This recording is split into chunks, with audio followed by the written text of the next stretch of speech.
Hi guys, this is jsno.com and I'm here with the unboxing of the Motorola Edge 40. So it's basically a lesser version of the Motorola Edge 40 Pro, a more compact version, and is the successor of a pretty well sold phone, actually two well sold phones, Motorola Edge 30 and Edge 20. We have it here in the black version, and it's one of the lightest phones and slimmest that I have played with recently, and also quite grippy on account of the metal frame which you can rest your fingers upon.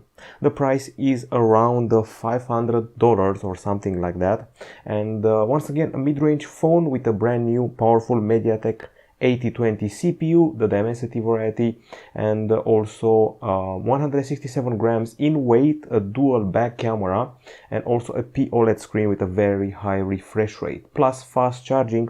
But before we get into that, I'm going to show you what's inside the box. I see that we have the typical recyclable box available here in, well, dark brown or yellow or close to it. Now, as the device boots, I'm going to show you what's available here. So first of all, plastic-free packaging, eco-friendly. And then we got this soy ink plastic thingy, excuse me, not plastic, but rather cardboard. We have the key used to access the slots, we have the manual, we also have the warranty or juridic info, plus the case, which is more of a bumper case because it doesn't totally cover the sides. Okay, so that's that. So Motorola is prepping something big. If you're following the news, this is just the tip of the iceberg, the things you're seeing here.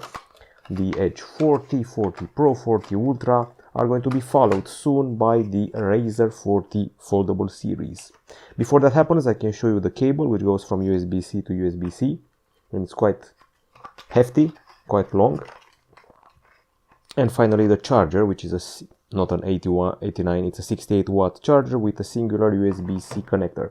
I feel the need to say singular because recently Huawei launched a phone with a charger that has two ports, regular USB-A and USB-C. You probably heard, definitely seen the video we did for the Huawei P60 Pro. Okay, time for the phone. So, first impression, very light, very compact, very slim, pretty bright screen, and the only gripe I have here is the fact that the power and volume buttons are a bit too slim for my liking. Well, other than that, I like the leather imitation of the backside, which increases the grip and the premium feel. Only 7.6 millimeters in thickness and a weight of 167 grams, which is actually not that bad.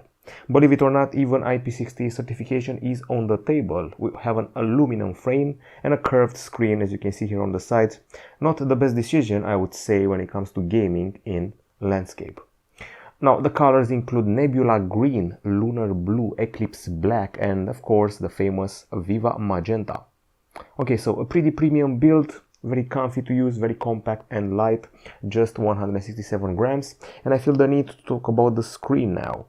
It's a OLED panel, and the resolution is actually 2400 over 1080 pixels, rather typical I would say, but what's atypical is the very high refresh rate of 144 Hz. HDR10 Plus is available, plus the curved edges, and by the way, pretty narrow bezels we have here. Now, aside from that, we can also discuss the innards of the phone, and if you're going to do that, we're definitely going to be needing the famous IDA app.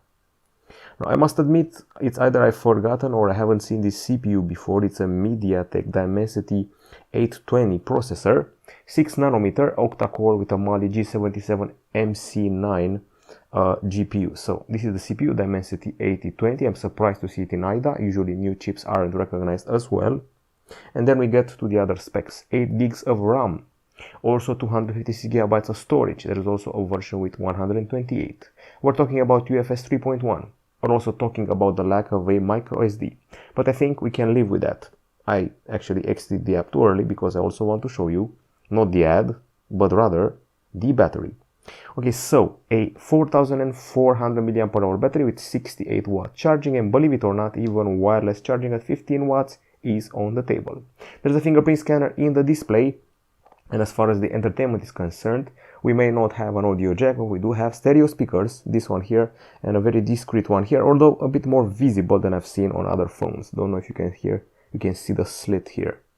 Okay, so connectivity wise, we are treated with the likes of Wi-Fi 6E. I'm actually shocked to see Wi-Fi 6E on a mid-range phone. Bluetooth 5.2, I would have expected 5.3. Usually the new MediaTek Dimensity chips have 5.3.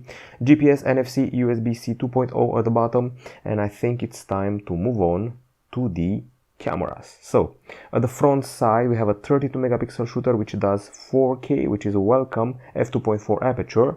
And the back side a rather, I would say, straightforward setup, which feels reminiscent of a Motorola Edge 30 or Honor 70 or I don't know, nothing phone. Anyway, 50 megapixel main camera with OIS and also a multi-directional phase detection autofocus. And check out the aperture, f1.4, that's flagship material right there. 13 megapixel ultra wide camera with 120 degrees and autofocus, which leads to macro capture. 4K 30 frames per second video capture available here, plus an interface which is typical Motorola with all the usual features: panorama, dual capture in photo and video, night vision, scan, spot color for video, ultra resolution and time lapse. There's a pro mode here, playing with the exposure, ISO, shutter, white balance and focus, plus you can take a raw capture. This is the portrait mode, which actually seems to involve a variety of lengths, focal lengths. This is the photo department where you can trigger the night mode. This here, the auto night vision is available. This is the video section where you can trigger a special stabilization mode. It's this one here. The horizontal lock, which I'm actually shocked to see at this level, and we also have slow motion, just so you know.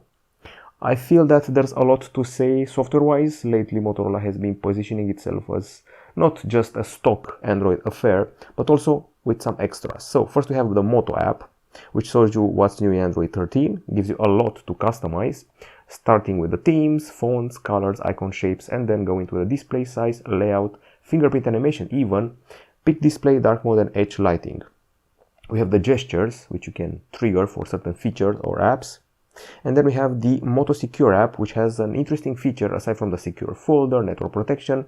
There's a pin pad scramble, which basically is able to, well, scramble the letters on the screen where you're inputting a pin. So it's not typical 1, 2, 3, 4, 5, 6, 7, 8, 9, but it scrambles them so people can't look over your shoulder and guess the pin easily.